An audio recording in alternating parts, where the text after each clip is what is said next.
लेकिन राहुल गांधी ने अपनी एक जिद पकड़ ली, और जिद के दो कारण हैं।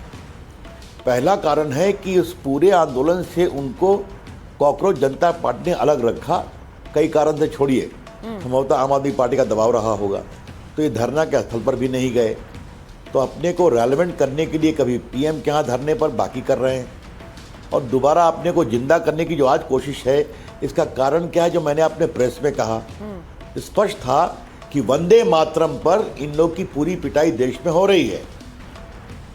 मुस्लिम कट्टरपंथ के सामने कांग्रेस अभी भी झुकी है, जैसा 1937 में झुकी थी, और कहा कि हम अब दो ही छंद गाएंगे।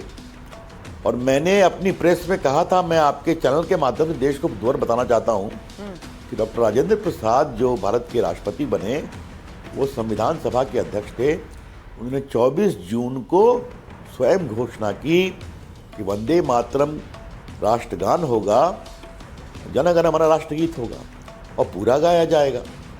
और स्वयं पंडित ओंकारनाथ ठाकुर जो महान भारत के संगीतज्ञ थे, उनको सरदार पटेल ने कहा कि आप 15 अगस्त 47 को एक गीत गाइए, कहा एक ही शर्त पे गाऊंगा, पूरा गाऊंगा। उन्होंने कहा पूरा गाइए। ये सारी बातें अब सामने आ रही हैं, तो इनका पूरा स्टैंड एक्सपोज हो रहा है कि हमने ये किया वो किया। तब इसको डाइवर्ट कैसे करना है, तब फिर ये बात शुरू की गई। इस बात को समझिए, एक महीने से पेंडिंग था, एकाएक आज ही सुबह ये निर्णय किया गया राहुल गांधी ने। इस बात को समझना चाहिए। लेकिन मैं आपको एक दूसरी बड़ी बात कहना चाहता हूं, ये कौन सी पॉलिटिक्स है? कांग्रेस पार्टी भी सत्ता में है ना, तो क्या फिर अब एक काम यही करें कि जो हमारे विपक्ष के नेता है वो थाने को घेर लें, डीजीपी के ऑफिस को घेर लें, मुख्यमंत्री के दफ्तर को घेर लें, और कहें जब तक करोगे नहीं हम हटेंगे नहीं, चलाओ लाठी, चलाओ गोली? ऐसे होता है क्या? तो ये अराजकता है क्या? राहुल गांधी अराजक स्वभाव है, और राहुल गांधी ने पूरी कांग्रेस पार्टी को अराजकता की ओर ठेल दिया है। रविशंकर जी के साथ जो वहां लोग खड़े थे वो कानून जानते हैं, ऐसा मैं मानता हूं। कानून जानते हैं। आप अगर ऐसी बात थी तो राहुल गांधी, एक कंप्लीट कर लूं, अपनी पार्टी की ओर से सुप्रीम कोर्ट चले जाते, इंटरवीन करते। ये सब क्या है? तो ये दिखावे की पॉलिटिक्स है और कुछ नहीं है। रविशंकर जी, राहुल गांधी का यह भी कहना है कि खुलकर पेलेट गन के इस्तेमाल पर बीजेपी स्टैंड नहीं ले पाई है, कि उनके मंत्री कैसे कह पाते हैं, वो पेलेट गन दिखा रहे थे और कहते हैं कि कैसे ये बोल पाते हैं कि पेलेट गन नहीं चली, सरासर झूठ बोलते हैं। हमें राहुल गांधी से सच और झूठ का सर्टिफिकेट नहीं चाहिए। कुकरेती जी जान लीजिए आप साफ, जो व्यक्ति ये कहे कि प्रधानमंत्री को दिल्ली के नौजवान डंडे मारेंगे, उससे आप किस भाषा की अपेक्षा करते हैं? कृपया करके ऐसे सवाल मुझसे मत करिए आप। हम लोग एक गंभीर आचरण वाले लोग हैं, अगर है या नहीं है वो इन्वेस्टिगेशन में सामने आएगा ना। कृपया करके राहुल गांधी की बिना पर हमसे सवाल मत पूछिए। वो सब सही बोलते हैं क्या? मैं आपसे सवाल पूछता हूं, ये तो आप ही बताइए। राहुल गांधी का जो पूरा आचरण है संसद के अंदर, संसद के बाहर, आपने देखा है, बहस को तैयार थे, बहस से भाग गए, गोल पोस्ट चेंज करते गए। अब जो संसद में बोलते हैं, कई बार मेरा भी उनसे आमना सामना हुआ है, तो क्या बोलते हैं, कैसे बोलते हैं, कभी देखा है आपने? और मैं आपको कहूं, कांग्रेस पार्टी के लोग भी अपने को एम्बैरेस्ड फील करते हैं, क्योंकि कांग्रेस पार्टी सत्ता में रही है ना। लेकिन फिर मैं आपसे बुनियादी सवाल कराता हूं, जो आपने दे रखा है हेडिंग जी, धरने की पॉलिटिक्स। तो क्या राहुल गांधी अब जनता के मत और जनता के विचार से अलग धरना जाके घेर लो मुख्यमंत्री का घर, घेर लो उनका दफ्तर, घेर लो थाना और काम कराओ, नहीं तो हम हटेंगे नहीं, चलाओ गोली? ये कौन सी पॉलिटिक्स है भाई? और वो भी एक ऐसा व्यक्ति जो एलओपी है, जो एक प्रधानमंत्री का पुत्र रहा है, एक प्रधानमंत्री का पोता रहा है और एक प्रधानमंत्री का परनाती रहा है। ये क्या आचरण है भाई? रविशंकर जी, ये मैं आपसे जरूर पूछूंगी, क्योंकि इससे पहले राहुल गांधी पीएम आवास पहुंच गए थे धरने पर, वहां से उन्हें उठाया गया क्योंकि सिक्योरिटी जो प्रोटोकॉल है उसके हिसाब से वो वहां धरना नहीं दे सकते थे, और वो बिना बताए पहुंच गए। अब वो आज थाने में धरने पर पहुंच गए। क्या ये आपको लग रहा है कि अब ये एक नया तरीका है जो वो अपनाएंगे कि जो मुद्दे पे उन्हें बात करनी है धरने पे बैठ जाओ, धरने पर बैठकर मांग मनवाओ, या फिर धरने की ये पॉलिटिक्स वो अब सिर्फ वो नहीं कर रहे हैं, वो कांग्रेस पार्टी को ये रास्ता दिखा रहे हैं कि यही तरीका है अब इनके साथ, यही करो।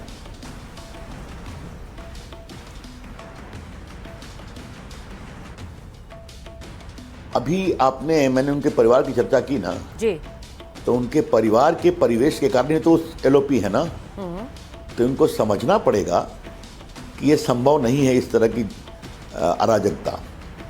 देश ऐसे नहीं चलता। मतलब उनको देश ऐसे ही चलाना है, धरने पर उठापटक कर करके ज़बरदस्ती मांग मरवाना है। तो बहुत लोगों ने ऐसा काम किया है, जनता ने उसको जवाब दिया क्या, सम्मान दिया क्या? हेलो जी, मेरी बात सुन रहे हैं? जी जी बिल्कुल सर, बोले। हेलो, आपको मेरी आवाज़ सुनाई पड़ रही है? आ रही है रविशंकर जी, आपकी आवाज़ आ रही है। मुझे लग रहा है कि लाइन कट गई है तो उनको मेरी आवाज़ नहीं आ रही है। रविशंकर जी बात रख रहे थे और इस बात पर रख रहे हैं, वो खुलकर कह रहे हैं कि ये एक नया तरह की राजनीति है जिसको वो लेकर आ गए हैं और इस नई राजनीति के तहत अब हर मामले पर धरना होगा। मैं उनसे यही पूछ रही थी, ये जो तस्वीरें आप देख रहे हैं, दोबारा उनसे बात करने की कोशिश करेंगे। लेकिन धरने के दौरान कांग्रेस कार्यकर्ताओं ने कैसे पोस्टर लेकर प्रदर्शन किए वो भी देखिए। अब ये तस्वीरें देखिए, उन्होंने सारे कांग्रेस के नेताओं को वहां बुला लिया, एक एक करके सारे बड़े नेता वहां पहुंचने लगे, पोस्टर भी ले आए और वहां बैठकर उन्होंने सरकार के खिलाफ इस तरह से प्रदर्शन किया। रविशंकर जी, मुझे लग रहा है आप वापस जुड़ गए, आपको मेरी आवाज आ रही होगी, आप बात कर रहे थे सर, लाइन कट हो गई जी।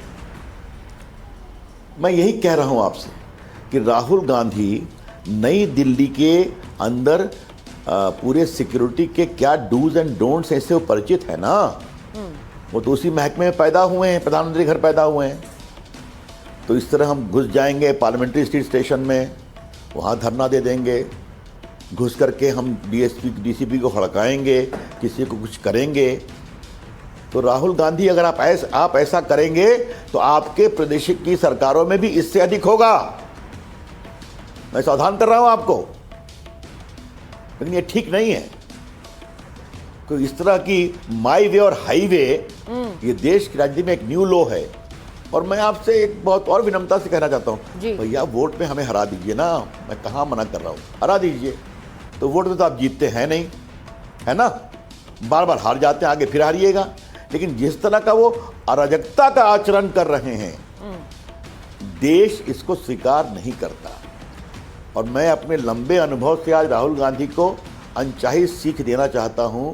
माओवाद खत्म हुआ कि नहीं हुआ, बाकी एक्सट्रीम लेफ्टिज्म खत्म हुआ कि नहीं हुआ, खाली धरना करने वाली कई पार्टियां हाशिए पर गई कि नहीं गई, मैं किसी का नाम नहीं लूंगा।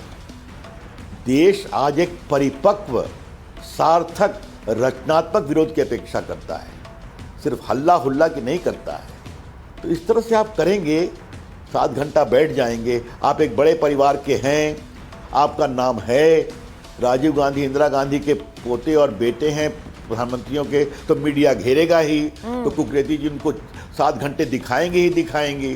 तो वो जानते हैं कि जब मैं ऐसा करूंगा तो देश हमको देखेगा।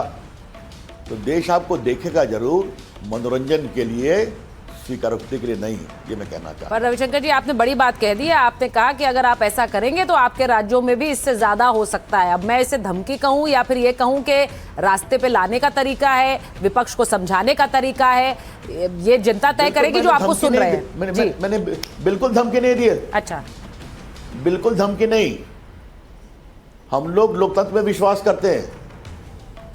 हम लोग सभी स्टूडेंट के एक्टिविस्ट रहे हैं, लाठी खाई है, मैंने तो गोली भी खाई है बिहार के लोकसभा के चुनाव में, जेल गए हैं, मीसा में बंद रहे हैं। तो हम समझते हैं लोकतंत्र की प्रक्रिया को। सही। लेकिन हम ये भी जानते हैं कि जब जनता किसी को आशीर्वाद देती है तो उसका सम्मान करना पड़ेगा।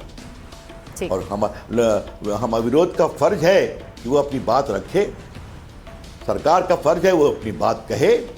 अगर आपकी बात नहीं मानी गई तो आप धरना प्रदर्शन कर सकते हैं, आप कोर्ट जा सकते हैं।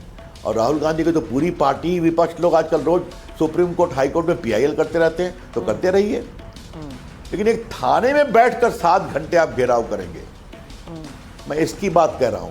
आप मेरी बात को समझने की कोशिश करिए। ये भारत की लोकतांत्रिक प्रक्रिया में एक नई अराजकता है। It is a new anarchy. Try to understand what I am telling you. सही बात। और ये मैं आपसे एक बात क्यों नहीं कहूँ हाँ। कि अगर यही प्रक्रिया रही तो मान लीजिए गांव में किसी लोगों को शिकायतें होती है तो एक साथ 10,000 लोग जाके दो थाने को घेर लेंगे किसी लोकल नेता के साथ, कहा चलाओ गोली, हम हटेंगे नहीं, हमारी बात माननी पड़ेगी तुमको। मैं उसकी बात कर रहा हूं। तो राहुल गांधी जी अराजकता की ओर देश की राजनीति लोकनीति को ले जा रहे हैं और वो पार्टी जो 50 साल से शासन में रह चुकी है, ये चिंता का विषय है। लेकिन जनता इसका जवाब देगी, चिंता मत करिए आप, जनता जवाब देगी इसका। ठीक है, तो रविशंकर प्रसाद कह रहे हैं और राहुल गांधी को सीधे कह रहे हैं कि ये अराजकता वाला रास्ता है, इसको चुनेंगे तो ये इससे हानि आपकी होगी। और बड़ी बात उन्होंने कह दी, हमें हराना है तो पहले वोट में हराओ, वो सबसे बड़ी हार होगी, लोकतांत्रिक तरीके से हराने की कोशिश कीजिए। बहुत बहुत धन्यवाद रविशंकर जी हमसे बात करने के लिए।